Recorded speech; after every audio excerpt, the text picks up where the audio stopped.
The engraved invitation sat on my kitchen counter for 2 weeks before I decided to go. Dr. Richard Hayes cordially invites you to celebrate his receipt of the Distinguished Cardiologist Award. Black tie reception. St. Augustine Medical Center Grand Ballroom. My father.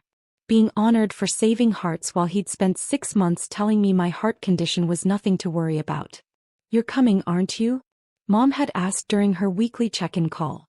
"Your father's worked his entire career for this recognition. It would mean so much to him." I was 29, a high school biology teacher, and I'd had open heart surgery 8 weeks ago. The scar down my sternum was still pink and raised.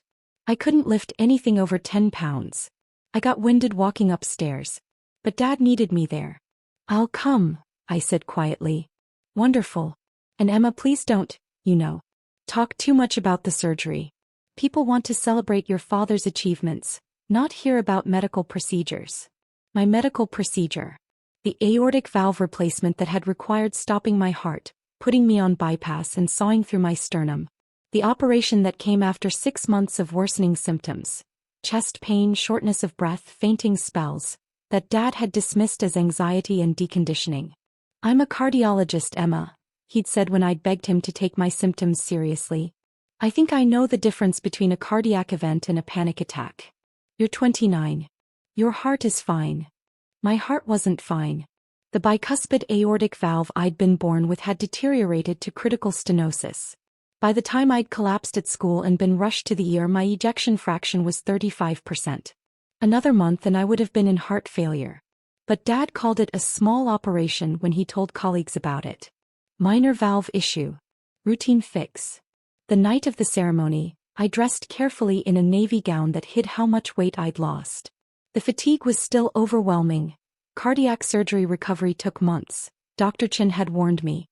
My father had warned me nothing except to stop being dramatic. The ballroom glittered with St. Augustine's medical elite. Dad stood at the center, resplendent in his tuxedo, surrounded by admirers. He'd built the cardiology department from nothing, saved countless lives, published groundbreaking research. He deserved recognition. He just couldn't see that I'd needed saving too. "Emma." My brother Derek appeared, drink in hand. He was a resident in orthopedic surgery, following the family tradition. "You made it. How are you feeling?" "Tired but okay." Good. "Listen, Dad's going to make some remarks soon. He's planning to thank the family. Try to look enthusiastic, okay? He's been stressed about this event." He's been stressed. I'd had my chest cracked open and my heart stopped, but Dad was stressed about his award ceremony. The program began with video tributes from grateful patients. Dad had indeed saved lives, dramatic rescues, innovative procedures, compassionate care. The audience was moved. Mom dabbed at her eyes. Derek beamed with pride. I sat in the back, trying to breathe normally through the tightness in my chest that Dr. Chin said was normal postoperative discomfort, but felt like my sternum was being pried apart again. After the formal presentation, the reception opened. Donors mingled with physicians. I found a chair near the wall and stayed there, conserving energy. Emma Hayes. A woman in her 60s approached, elegant in emerald silk. "I'm Dr. Judith Moss. I worked with your father years ago before moving to Boston. How are you? Your father mentioned you'd had some health issues recently." "I'm recovering from surgery," I said carefully. "Oh. Nothing serious, I hope?" Before I could answer, Dad materialized beside us, champagne flute in hand and face flushed with triumph. "Judith. You made it. Have you met my daughter Emma? She had a little heart procedure recently, but she's bounced back beautifully." A little heart procedure. I felt the words like a physical blow. Heart procedure? Dr. Moss's professional interest sharpened. "What kind?" "Nothing major," Dad said quickly. "A valve thing. Young people are so resilient." She was up and around in no time. I wasn't up and around. I could barely make it through a school day. I was on medical leave for another month. "Emma, didn't I tell you to stop being dramatic about the little surgery?" Dad's tone was jovial, meant for the audience gathering around us. She had me worried for nothing. Thought it was this huge emergency. But it was routine. In and out. My surgery had taken 7 hours. I'd spent 3 days in ICU. "Which valve?" Dr. Moss asked, looking at me now. "Aortic," I said quietly. Replacement or repair? Replacement. Mechanical valve. Something shifted in Dr. Moss's expression. How old are you, Emma? 29. And your father called this routine? Her voice had gone very calm in a way that reminded me of the quiet before a storm. It was routine, Dad insisted. Simple valve replacement. These procedures are done every day. On 29-year-olds? Dr. Moss turned to face him fully. Richard, you're a cardiologist. You know aortic valve replacement in someone under 30 indicates severe congenital abnormality or endocarditis. Neither of which is routine. Well, it was a bicuspid valve situation. Nothing she couldn't handle. Bicuspid aortic valve. Dr. Moss's tone could have frozen water. Critical stenosis severe enough to require replacement at age 29. Richard, that's not routine. That's life-threatening. Other physicians were listening now, conversations pausing. I think you're overstating things, Judith. Emma's fine now. A little surgery, some recovery time, and she's good as new. Stop being dramatic about the little surgery? Dr. Moss quoted his earlier words back to him. Is that what you said to your daughter who required open-heart surgery? I didn't mean. Emma, may I ask when your symptoms started? I hesitated. This was Dad's night. His moment of triumph. But Dr. Moss's eyes were kind and fiercely intelligent, and I was so tired of pretending. 6 months before surgery, I said. I told Dad about the chest pain, the shortness of breath, the fainting. He said it was anxiety. The physicians nearby had gone very quiet. 6 months. Dr. Moss's voice carried now. You experienced cardiac symptoms for 6 months, and your father, a cardiologist, attributed them to anxiety? He said I was too young for heart problems, that I needed to exercise more and worry less. Did he examine you? Order tests? No. He said he didn't need to. That he knew cardiac patients and I wasn't one. A tall man in a perfectly tailored suit stepped forward from the crowd. His name tag read, Dr. Vincent Cross, Director of Medicine, St. Augustine Medical Center. That's boss. Dr. Hayes, Dr. Cross said, his tone measured. You told your daughter, who was experiencing cardiac symptoms, that she didn't need evaluation because you didn't believe she had a cardiac condition? Dad's face had gone from flushed to pale. Vincent, this is a family matter. It's a medical matter. Dr. Cross pulled out his phone. Emma Hayes. You're a patient here. I nodded. His fingers moved across the screen. The silence stretched. When he looked up, his expression was grave. Your daughter was admitted through the emergency department 8 weeks ago in acute heart failure. Her aortic valve had critical stenosis with a mean gradient of 65 millimeters of mercury. Her ejection fraction was 35%. She required emergency surgery. He looked at Dad. You're listed as her emergency contact and as her primary care physician. The notes indicate she'd reported worsening symptoms for 6 months and was repeatedly told they were not cardiac in nature. I didn't realize it was that serious. You're a cardiologist, Dr. Cross cut in.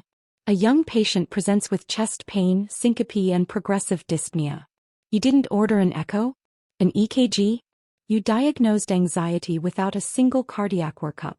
She's my daughter. I know her. She's always been anxious.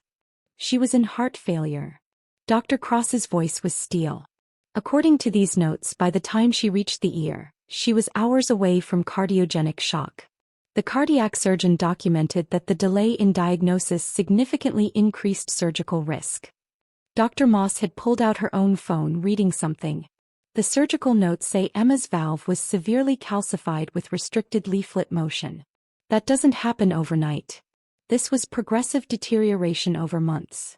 Months during which she was telling her cardiologist father that something was wrong, Dr. Cross added. Months during which he dismissed her as dramatic and anxious. The crowd had grown.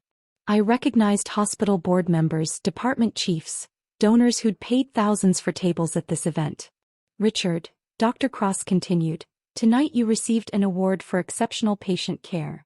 Yet you failed to provide basic cardiac evaluation to your own daughter when she presented with textbook symptoms of valvular disease. I made a mistake in judgment. You made multiple mistakes over 6 months. Each time Emma reported symptoms, you dismissed her. You didn't examine her. You didn't order tests. You actively prevented her from seeking appropriate care by telling her she was fine. Dr. Cross looked at me. Did he discourage you from seeing other physicians? Yes, I whispered. He said if I went to the ER or saw another cardiologist, I'd be wasting everyone's time. That I'd embarrass him by making a fuss over nothing. So you delayed seeking care because your father, a medical authority figure, told you your life-threatening symptoms were nothing. I nodded, tears burning my eyes.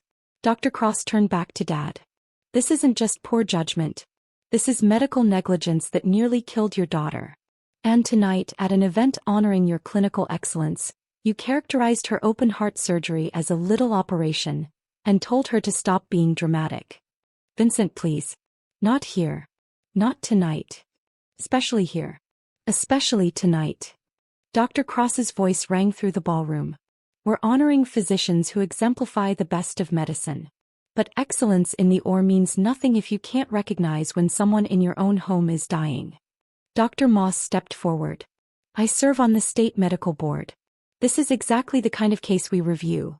Physicians who allow their personal biases to override clinical judgment. Richard, you didn't just miss a diagnosis. You actively prevented your daughter from getting appropriate care, using your authority to silence her legitimate medical concerns. The ballroom had erupted in whispers. Board members gathered in tight clusters. Hospital administrators looked grave. Dad stood frozen, his triumphant evening collapsing around him. Dr. Cross gestured to 2 hospital security personnel. Please escort Dr. Hayes to my office. We need to have a conversation about his clinical privileges. What? No. I'm being honored tonight. You are being honored, Dr. Cross corrected. Now you're being investigated. There's a difference. Mom rushed over, her face stricken. Vincent, surely this can wait until tomorrow. Richard's award will be suspended pending ethics review. Dr. Cross looked at me. Emma, I apologize on behalf of this institution. Your father's failure to provide appropriate care should never have happened. We'll be conducting a full investigation. He turned to address the room. Ladies and gentlemen, I apologize, but we need to end this evening's celebration. The hospital's ethics committee will be convening an emergency review. People began gathering coats, whispering urgently. Derek appeared at my side, his face conflicted. Emma, did you have to do this? Tonight? Couldn't you have just kept quiet? She nearly died because she kept quiet, Dr. Moss said sharply. Your father told her to stop being dramatic about her life-threatening cardiac condition. What exactly should she have done differently? Derek had no answer. He left with Mom, who was crying. Dad was escorted out by security, his face ashen. Dr. Moss sat beside me. How are you really doing? Post-op recovery from valve replacement is brutal. It's hard, I admitted. Everything exhausts me. But Dad kept saying I should be better by now. That I'm milking it. You had your sternum divided and your heart stopped. Full recovery takes 6 months minimum. Your father knows this. He squeezed my hand. You did the right thing telling the truth. Dr. Cross returned, handing me his card. I'll need a full statement from you about your father's treatment and advice. And I'd like you to see one of our patient advocates. You may have grounds for a formal complaint. I don't want to destroy his career. He endangered your life through negligence, Dr. Cross said gently. That's not your fault. That's his. The ethics investigation took 3 weeks. They reviewed my complete medical history, interviewed my emergency room physicians, and spoke with Dr. Chin, my cardiac surgeon. They found that Dad had dismissed clear cardiac symptoms for 6 months, had actively discouraged me from seeking care, and had used his medical authority to convince me I was overreacting to symptoms that were, in fact, critical. They also found 3 other cases where Dad had dismissed female patients' cardiac symptoms as anxiety or stress, leading to delayed diagnoses. One woman had suffered a heart attack that could have been prevented with proper evaluation. Dad was given a choice: voluntary resignation or termination for cause with license review. He chose resignation. His Distinguished Cardiologist Award was rescinded. The state medical board opened an investigation that resulted in mandatory retraining and supervised practice requirements if he ever returned to medicine. He blamed me completely. Sent a single email calling me vindictive and cruel, saying I'd destroyed his life's work over one mistake. Mom supported him, telling family members I'd overreacted and ruined the family. Derek eventually called to apologize. "I didn't understand how serious it was," he said. "I thought you were just, I don't know. I should have listened." Dr. Chin, my surgeon, became my advocate. He connected me with a support group for young cardiac patients and helped me navigate my recovery without my family's support. I returned to teaching 3 months post-op. My students made welcome back cards decorated with hearts. One said, "We're glad your heart is fixed, Ms. Hayes." I cried reading it. My mechanical valve clicks audibly in quiet rooms. A constant reminder that I'm alive because I finally stopped listening to the person who told me I was being dramatic. The scar down my chest is a reminder that little surgeries don't require sawing through bone and stopping your heart. I keep the program from Dad's award ceremony. His name embossed in gold, his achievements listed impressively. I keep it to remind myself that professional excellence means nothing if you can't extend basic medical care to the people who need you most. The medical board's report is public record. So is Dad's resignation. So is the truth that his own daughter nearly died of heart failure while he told her she was being dramatic about a little surgery. He may never forgive me for speaking up at his moment of triumph. But every day my mechanical valve clicks is a day I chose survival over his pride. And that choice, Dr. Chin assures me, is the only one that keeps a heart beating.